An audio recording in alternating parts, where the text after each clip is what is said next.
انہوں نے MQM اور PTI پر بھی تنقید کی۔ وہ کراچی میں نیوز کانفرنس سے خطاب کر رہے تھے۔ کس کس نے نالوں کی صفائی کے نام پر کرپشن کی ہے؟ کورونا سے آپ چھپے نہیں۔ مرتضی وہاب صاحب بتائیں 66 کروڑ روپے آپ نے کہاں استعمال کیے ہیں؟ وہ ٹینڈر کہاں پر استعمال ہوا ہے؟ لوگ ڈوب رہے ہیں۔ بتائیں ناصر شاہ صاحب کی وزارت بلدیات اس وقت کیا کر رہی ہے؟ سعید غنی صاحب جو ہر اس موقع کے اوپر سامنے آ کر پیپلز پارٹی کا دفاع کرتے ہیں، میں ان سے پوچھنا چاہتا ہوں کہ آپ اگر اس شہر میں رہتے ہیں تو اس شہر کے لوگوں کے ساتھ یہ جو زیادتی ہے کہ 5000 ارب روپے کا 14 سال کا ترقیاتی بجٹ ہے، پورے صوبے میں ہمیں دکھا دو کہاں ہے، اور اس شہر کراچی میں بتا دو کہاں ہے۔ MQM بار بار مینڈیٹ بیچتی ہے۔ انہوں نے جو ہے وہ حکومت کے ساتھ ایسی انڈرسٹینڈنگ بنا لی ہے کہ اب وہ ساتھ ہیں اور کراچی ڈوب رہا ہے، کراچی کی سڑکیں ٹوٹ رہی ہیں۔ فواد چودھری کا کہنا ہے کہ پنجاب کے 20 حلقوں میں عوام PTI کے ساتھ ہے۔ عمران خان ایک طرف اور ملک کی اشرافیہ دوسری طرف ہے۔ ملک انقلاب کے لیے تیار ہے۔ نون لیگ کے ورکرز الیکشن میں حصہ نہیں لے رہے۔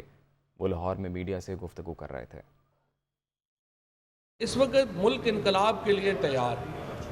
اب جو مقتدر حلقے ہیں، ہمارے پاس دو آپشن ہیں، یا تو ہم یہ انقلاب بیلٹ سے یعنی ووٹ سے آنے دیں، یا پھر ہم سری لنکا جیسی صورتحال کے لیے تیار۔ ملک، عوام، تحریک انصاف، عمران خان یہ ایک طرف کھڑے ہیں، اور اشرافیہ جو ہمارے ملک کی ہے وہ دوسری طرف کھڑی ہے۔ جو الیکشن پورا اس وقت ون سائیڈڈ جا رہا ہے، اس کی ایک بڑی وجہ یہ بھی ہے کہ تمام حلقوں میں نون لیگ کا جو ورکر ہے وہ نون لیگ کے کینڈیڈیٹ کے ساتھ نہیں ہے۔ آدھی کابینہ کو ریزائن کرانا پڑا ہے ان کو، کیونکہ مریم نواز سے تو کوئی مطمئن نہیں تھا۔ انشاءاللہ تعالی یہ جو آخری 2-3 دن بچے ہیں، اس میں آپ دیکھیں گے کہ یہ بالکل ہی ایک ون سائیڈڈ مقابلہ ہو جائے گا۔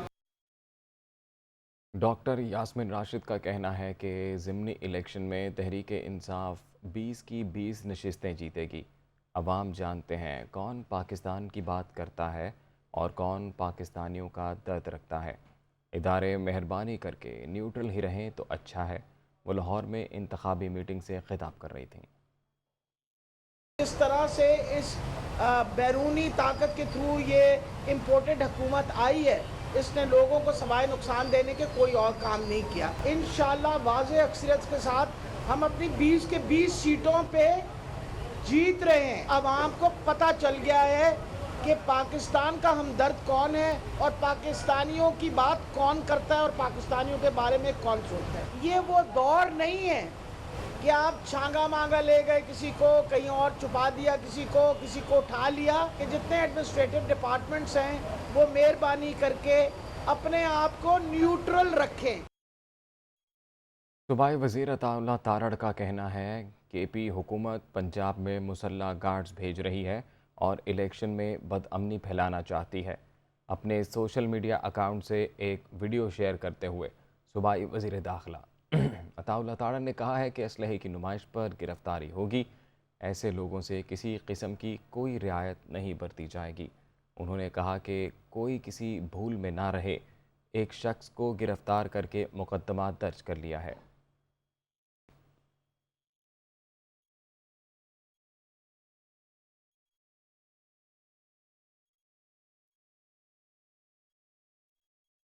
سرکاری فیس کی ادائیگی میں کروڑوں روپے کے مبینہ غبن کا انکشاف سامنے آ گیا۔ سابق وزیر داخلہ شیخ رشید کو اینٹی کرپشن پنجاب نے 15 جولائی کو ریکارڈ سمیت طلب کر لیا۔ ذرائع کے مطابق نجی ہاؤسنگ سوسائٹی کو فروخت کی گئی زمین کی سرکاری فیس کی ادائیگی میں مبینہ خرد برد کی گئی۔ اینٹی کرپشن پنجاب نے معاملے کی مزید تحقیقات کے لیے شیخ رشید کو طلب کیا ہے۔ ذرائع کا کہنا ہے کہ سابق وزیر داخلہ کو زمین کی فروخت کے مکمل ریکارڈ کے ساتھ anti corruption head office Lahore میں پیش ہونے کی ہدایت کی گئی ہے۔ اینٹی کرپشن حکام نے ہاؤسنگ سوسائٹی کی انتظامیہ کو بھی طلب کیا ہے۔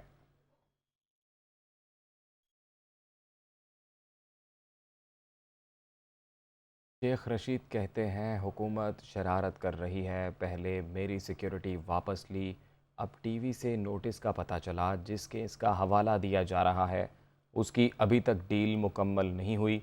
حکمران لاہور میں میری ضمنی انتخاب کی مہم سے خوفزدہ ہیں اور بہانے ڈھونڈ رہے ہیں کہ وہ لاہور سے چلے جائیں۔ وہ دنیا نیوز سے گفتگو کر رہے تھے۔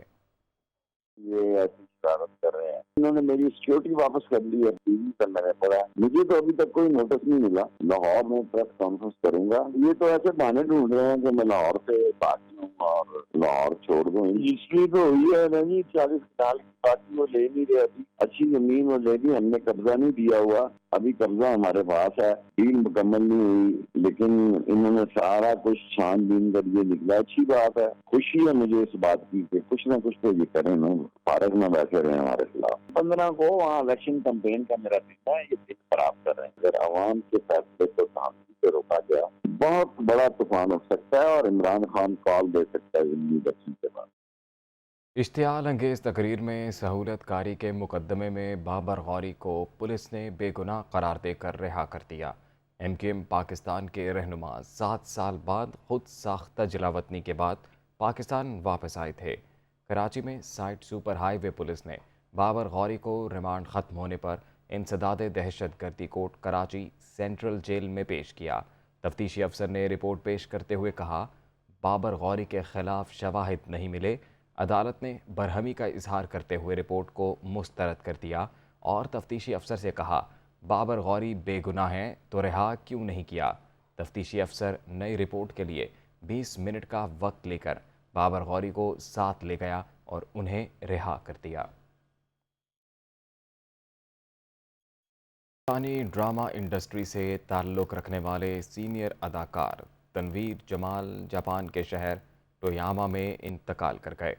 خاندانی ذرائع کے مطابق تنویر جمال کینسر کے عارضے میں مبتلا تھے۔ وہ 30 مئی کو پاکستان سے جاپان روانہ ہوئے تھے۔ تنویر جمال نے جاپان میں 10 روز اپنے دوست اشرف کے گھر قیام کیا۔ ذرائع کا کہنا ہے کہ جاپان میں علاج کے دوران ڈاکٹرز نے انہیں لا علاج قرار دے دیا تھا۔ تنویر جمال کی تدفین ان کی وصیت کے مطابق جاپان میں کی جائے گی۔